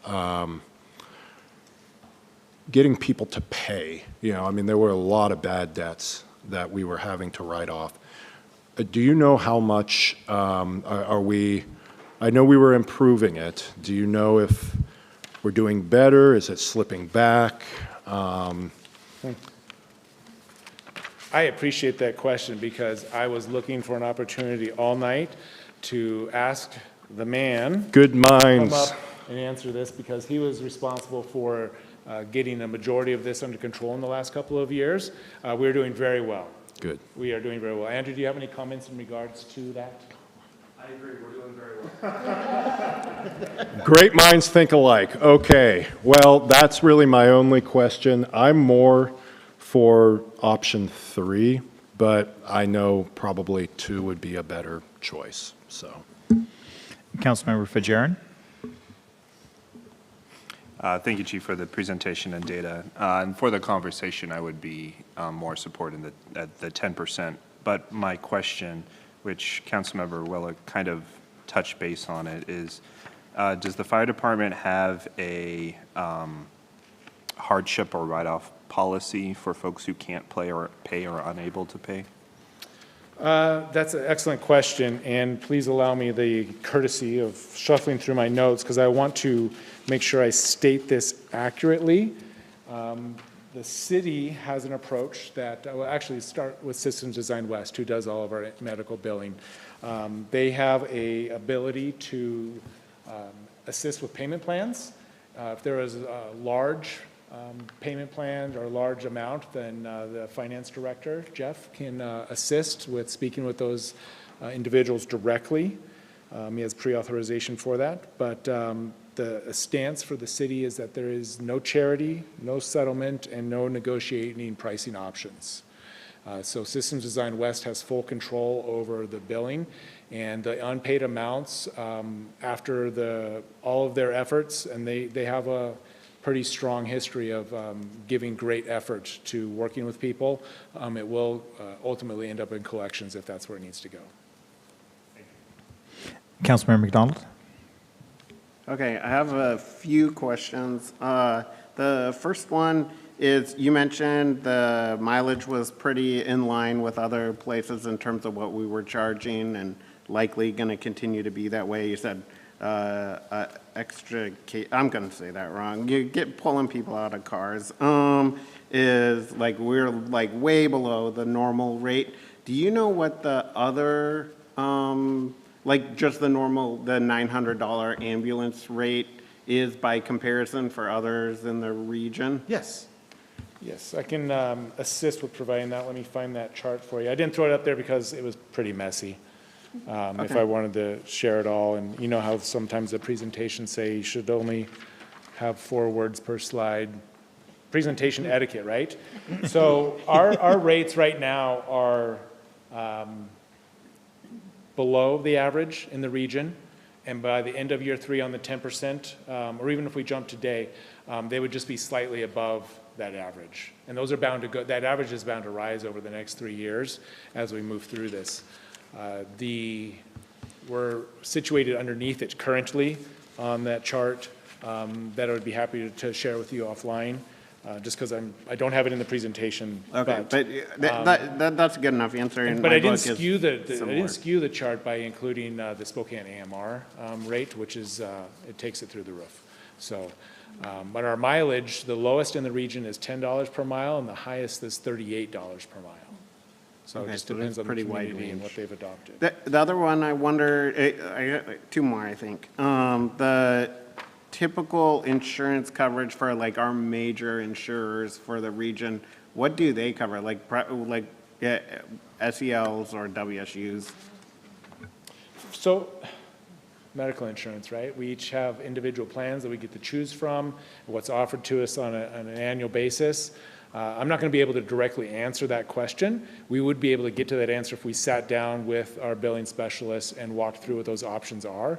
But that depends on the plan that you're underneath, the co-pays that you've agreed to, et cetera. It's all shotgun approach almost. So it's like gonna be very the thing tailored. I'm kind of wondering is basically the equivalent of the Medicaid's we probably think I don't even know how they come up with We think it's probably worth $150 for a ambulance ride, which seems crazy, but whatever, that's beside the point. Or whatever number you said. But like, what does another insurance think is normal, co-pays and stuff aside? So I think I understand your question better, and I'll be able to answer it from the Data Systems Design West, because I would have no way to come up with this stuff. I don't see that, what comes in, what goes out. They call that commercial insurance, the non-Medicare, and the non-federally funded, and non-private pay. So average commercial charge is right around $1,100, and the average commercial reimbursement is $995. So very close compared to what the federal's insurance rates are. So they pay more. Yeah. It's crazy that we're all paying for the Medicaid ones, you know? But whatever, that's beside the point. The other question that I had is, obviously we would want to recoup our costs, and I'm sure where you haven't raised your rates since 2018, you guys have put in a ton of work for cost savings over the years. Like, obviously, we don't want to just be like, just who cares how much it costs us? We'll just pass it on. Like, could you give a couple of examples of ways that you guys are trying to help make sure that that cost isn't more than it needs to be? So the ambulance business is the majority of our call volume, and it takes it was mentioned earlier, it takes this village of dedicated professionals to make this happen. And because they're dedicated to their craft, it's what makes that program so successful. And so in regards to the cost savings, that's one of the areas where I tell the gentleman who's in charge of procuring supplies, just spend it, because we have to have that. If we're over in that budget, I'll have to find someplace else, but it's the most called upon service that we do. It has to be readily available 24/7. Those wheels have to roll and the care needs to be given. And so we are prudent, we do our research, we look for grants, we are doing GEMT, we're procuring supplies from the best vendors available. All of the prudent necessary measures that any responsible employee should be doing. But when it comes down to it, I'm not restricting the purchase of electrodes, IV solutions. I'm telling them to supply greater quantities so that we have them on hand should there be a hurricane on the East Coast again and knock out the saline plant. Because we know that this community needs that regardless of where we're at. But we're doing prudent measures all across the board when it comes to procuring those items from various vendors and moving those all the time in regards to what's the best option. Thank you. And thank you for what you do. Like, I'm on the emergency alert. Like, if we get a 911 SEL, like, I get a slew of messages, and like how fast you guys get on site, it's crazy. It's like really impressive. Thank you. Councilmember Parks? I don't know if you know the volume or the percentage of automobile involved calls that your department has. Like, so I did not come with that data tonight. I would hope fairly easy to acquire, but thankfully we don't have a lot of those anymore. Oh, that's good. Not like back in the emergency days. But I would say, if I was going to be conservative, we do about 24 a year, where it could be anything. And I'm not really counting like the vehicle versus pedestrians in a crosswalk. It's the cars that have overturned on icy roads, or the head-ons out on the highway, or whatever may be around town. There are a handful of them that require specialized tools and equipment and training. Sure. And you alluded to Wisconsin, which is, it sounds like a no-fault state, as Idaho is. But Washington is an at-fault state, so insurance companies will assign blame. And I just want to put a little plug in for people to look at their car policies, because there's an optional coverage called personal injury protection, or PIP. That is the line item that Chief was speaking about when he said that the medical portion will be paid out of an automobile, and many people either refuse it or they choose the lowest, which I believe is $10,000. but it's a really, really good coverage to have, and it will cover things that come from the ambulance billing and things like that, up to the limit that you have chosen. So I just wanted to put that out there. Thank you. So as a part of this discussion, he's kind of asking kind of some direction from council, and we've had, 1 to 10, 1 to 33. So it'd be helpful just to kind of help him provide guidance, because he wants to bring something back that, and not have to re-bring it back because it is not the right numbers. Councilmember Schumas. Sorry, I was trying to wait for questions to be done before I made a comment. I would be in favor of the 10% over 3 years, because getting in a car accident is the second worst day of your life, and getting the bill is the worst day of your life. And it's really expensive, and everything is getting more expensive right now. And I just would hate to bury people in like a, I know it goes to the insurance company, but eventually these things do trickle down, and I would hate to do that huge jump right off the bat. Thank you. Okay. So- Councilmember McDonald? So I was tempted to go with the number 3. It's not like it's like you're saving for a trip to Hawaii, and it's like, I'm saving up for that ambulance visit. It's like, when it happens, it happens. Like, and hopefully it doesn't happen, right? But I feel like when you shared the numbers and they were more in line insurance-wise with the 10%, and they'll probably adjust over time, I would vote for number 1, just because it seems like in line with that. Other thoughts? I see Councilmember Parks with that 10% also. I'm in favor of the 15 personally, but I could. So we have mostly 10, 111, 115, 133. So, Councilmember Waller?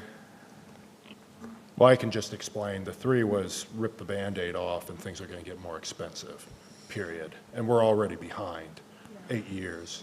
We haven't had anything. But I said 2 because, middle of the road. I just know that things are going to continue being more expensive, and if we wait for 3 more years, that's 11 years since we've done a full increase. So, yeah, that's the reasoning. I will vote. I'm not going to fight about it. It's not something to die on the hill for, but that was my reasoning. Councilmember Fajarin? Okay. Some people have very big hand waves and some have very small finger movements at times. Chief, do you feel you have enough information? I do. I appreciate that. I understand that if we jumped immediately to 33, it wouldn't impact all of us overnight because we're not calling the ambulance, but we wouldn't also be aware that everything is getting more expensive, and maybe the gradual approach would be more palatable. So just was looking for the feedback I believe I've received to compile the documents for action at the future council meeting. Okay. Great. And I know council members might hear some comments and might have some thoughts that they pass on in the next week too, so I understand. Okay, thank you very much. Thank Appreciate you all very it. much. Thank you. The next discussion item we had related to legislative priorities. I put a hard copy at your desk of the latest draft that we've been working on, and I apologize that we didn't get it into the packet. There's been a lot going on this week, and this one, it didn't get finished until yesterday. But within it, what we did is we put together that a common, we're trying to keep it to one page with really a common theme, and then the 4 areas that were talked about where we talk in a positive sense of how the state has supported us in the past, or if there's been challenges in the past. So kind of to frame why we're asking what we're asking, and then in bold are the different asks related to financial sustainability, the infrastructure, and we did a mix of projects is what staff's recommendation related to flood control, the sewer treatment, and then also streets, just because they touch different aspects of people. the policing one related to the public records stuff that we see going on, this really an exploitation, and then those economic development border issues that were addressed. And we really worked to keep it to a page. Obviously, this is a draft for, and you're seeing it tonight, but I'm interested just in your thoughts. Have we captured what, as a council, you were thinking relates to this?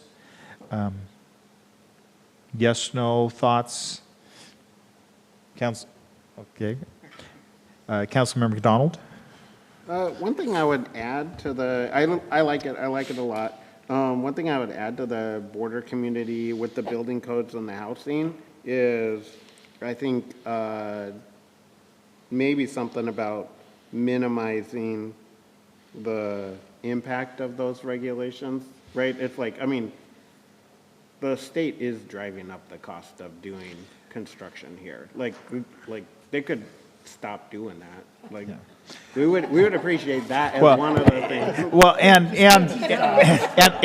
I will say, you know, I framed it in the state's past practices have hindered.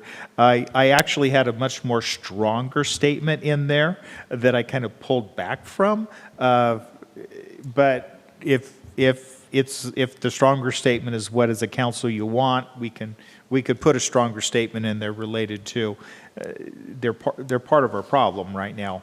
Yeah, I feel like the more that they can hear the more they see help with the middle housing, including the decisions they make impact our ability to hit middle housing. I think just being sensitive, because like you talk to anybody in Washington, they're going to be like, yeah, we want more people to have houses, and we want houses to be affordable, and it's just, okay, well then just be mindful when you make those decisions. When you make, Councilmember Weller? Thank you, Mr. Mayor. Just a thing right here, policing exploitation of our vulnerable. Was there something else that was supposed to be there? No, that.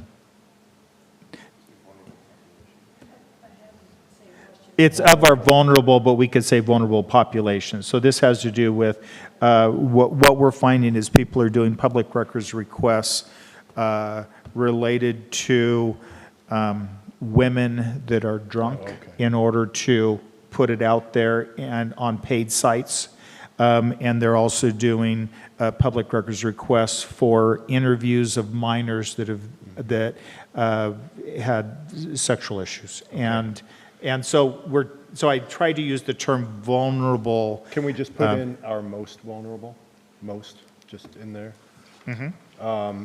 And, you know, I think it's important, well, two things. One, with the infrastructure, it helps investment in the future. So it will help with, you know, economy and so on. So I think saying something about, you know, investment in the future, our community, you know, economy, something along those lines, that often gets lost.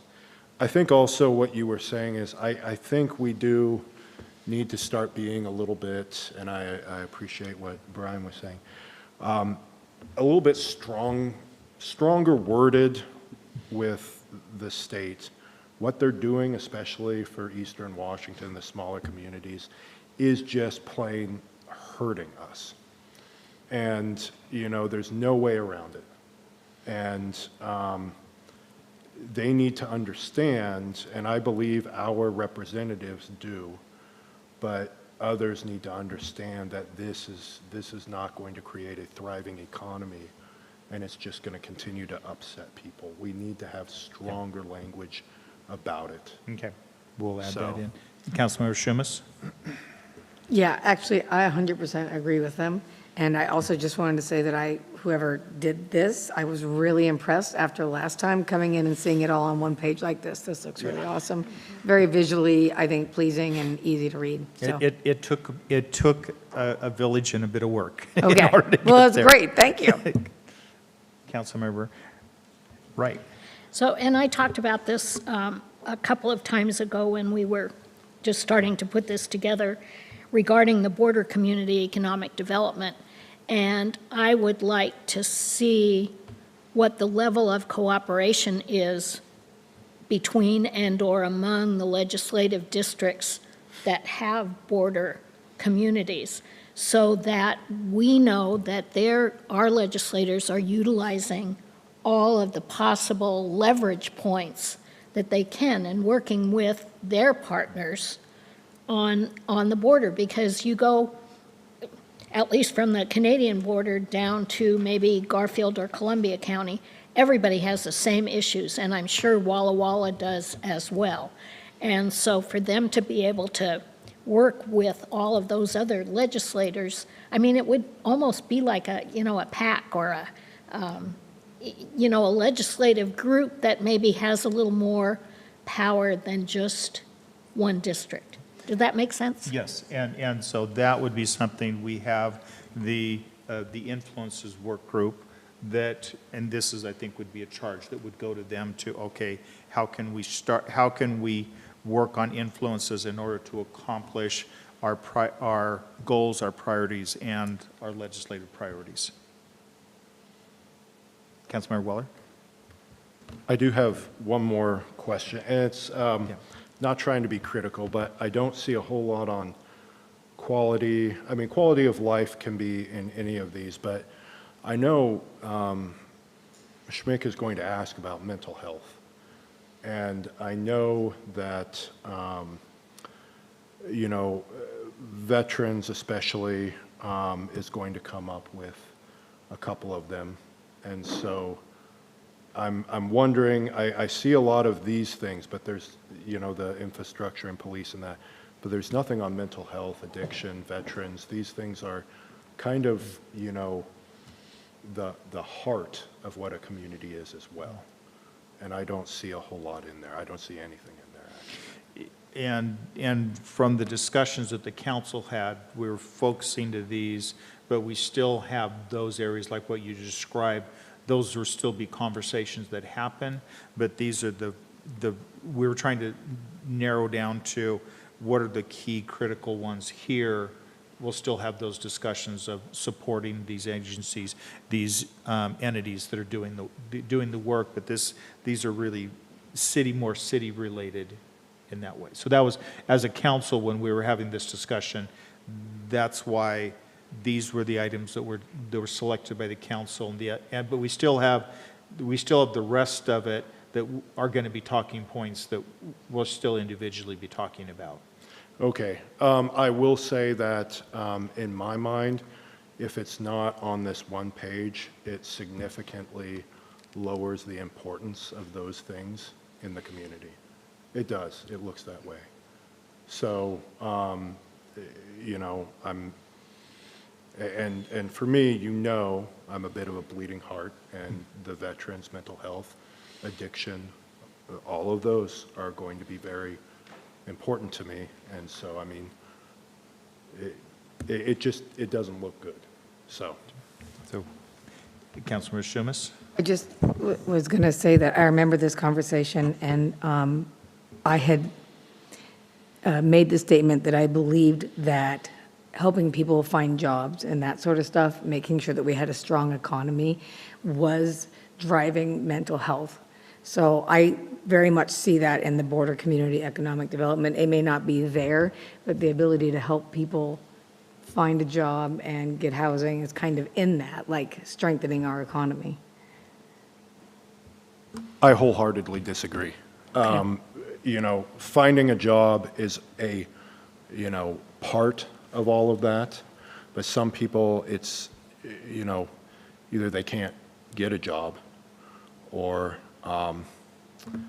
it's too difficult. It's not, and nobody really thinks about mental health and, getting a job, that'll fix mental health. That's just, I'm just letting you know, personally, not okay with this.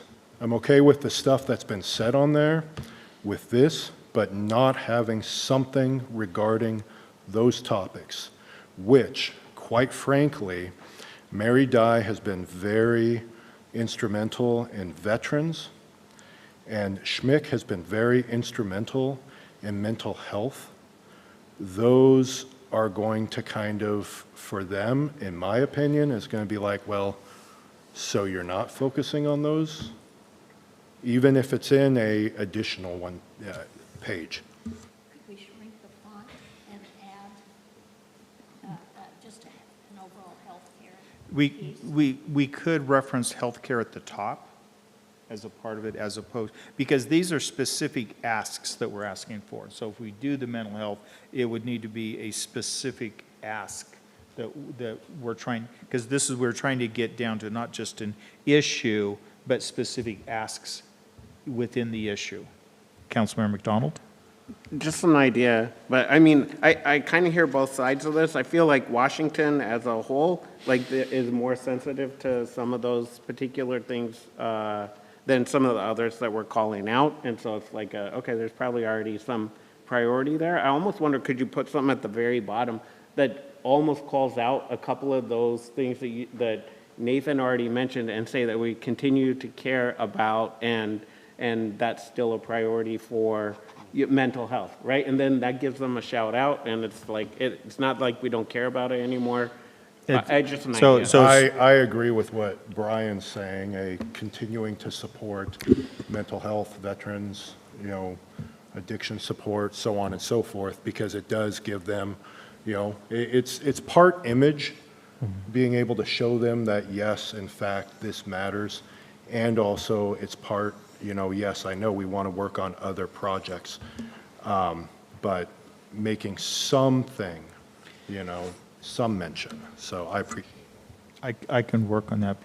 Councilmember Parks? Two things, point of clarification, if Councilmember Zumwalt doesn't mind. I think when she mentioned jobs, she mentioned it in the context of not people who may not be able to get jobs, but when you have more economic development, you have more jobs, which enriches our community and empowers the nonprofit organizations who help with mental health and veterans. So I don't believe she was, if I'm correct, saying that let's have the vulnerable, get out and get jobs.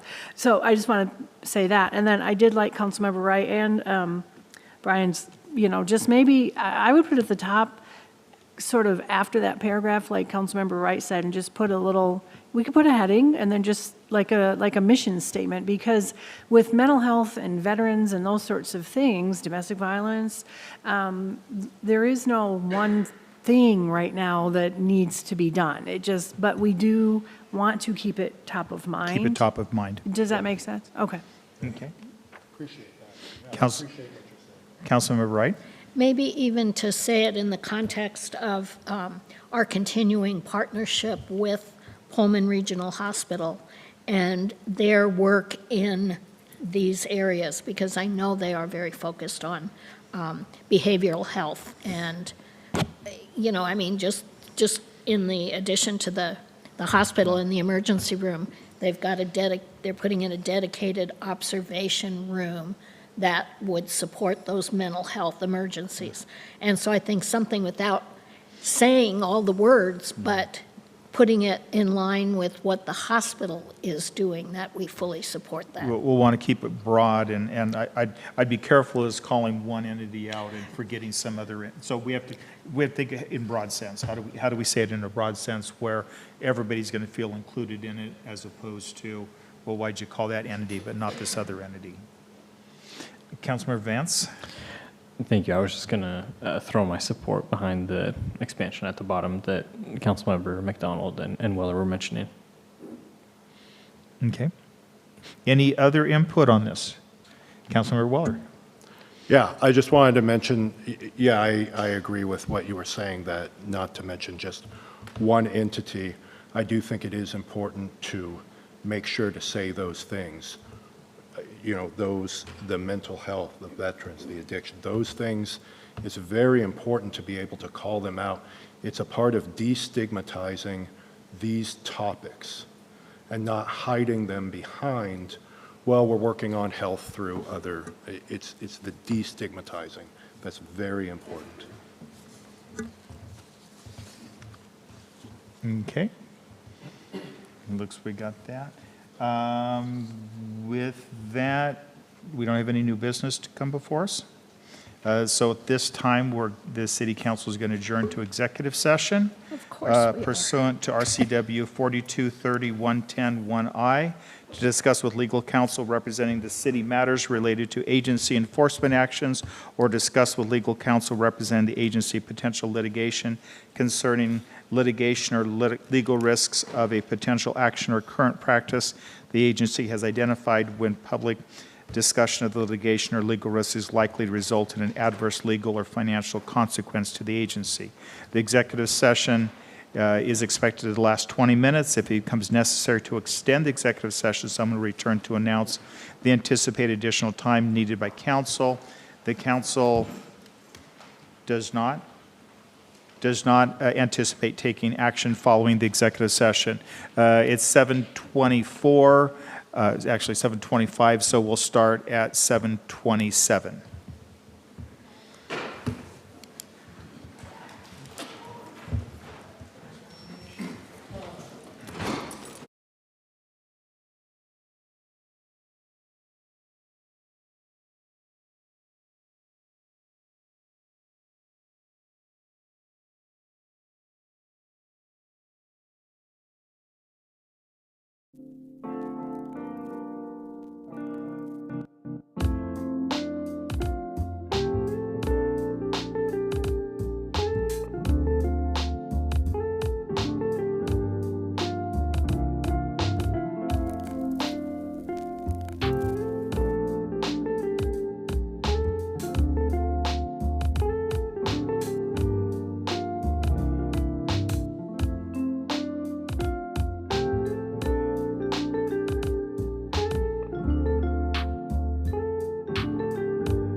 It's 7:48, we're extending the executive session by 10 minutes.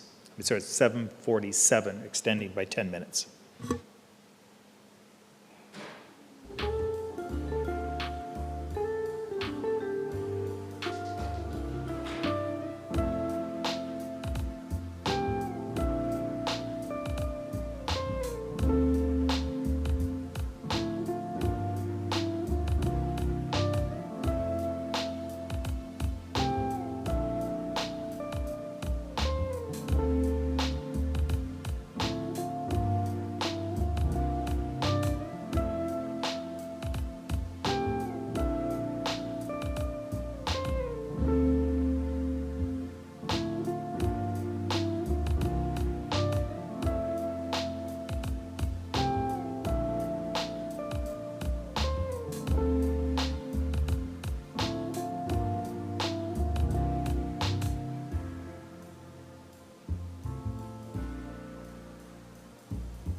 It's 7:57. We're extending the executive session for 5 minutes.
It is 8:02. I'm calling the meeting back to order, and with that, I'd entertain a motion.